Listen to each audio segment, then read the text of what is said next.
Greetings, Gherkins. Rodney here. During the filming of the Rock and Roll Hall of Fame episode of Big Questions, I had a bit of an epiphany, so I'm making a little addendum to the video. My epiphany was that the big problem with the Rock and Roll Hall of Fame seems to be that it's family friendly, which is weird because rock and roll is a slang for sexual intercourse. So it's odd that a family friendly type of museum would happen. But the thing is, you've got a museum, you've got a Hall of Fame or whatever, and you've got to be able to get as many people through there as possible. And if kids can't get in, you're losing cash. So that's probably why Rock and Roll Hall of Fame has become so family friendly. It's probably why they focus on acts like the Beatles as opposed to acts like the Genitorturers.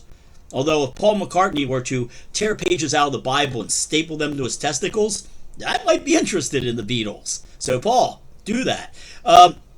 It's weird. It's probably why the Rock and Roll Hall of Fame really focuses on PG acts like Chicago as opposed to bands like HAEX or Pig.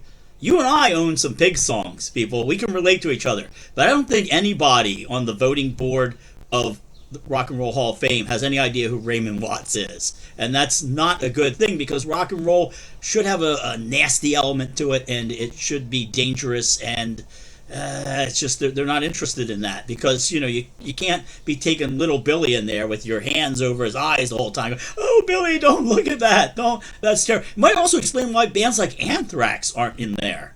Anthrax probably scare children. Scott Ian, one of the nicest guys on the planet. I'd let, if I had kids, I'd let Scott Ian babysit them.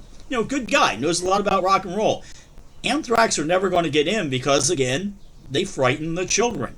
It's just one of those things. I have a theory that Taylor Swift will one day get into the Rock and Roll Hall of Fame, but Wendy O. Williams never will. And Wendy O. Williams deserves to be in the Rock and Roll Hall of Fame. So I'm just saying they made it too family friendly. Once you make stuff family friendly, it ruins it. It's why we got all these family friendly films that just suck.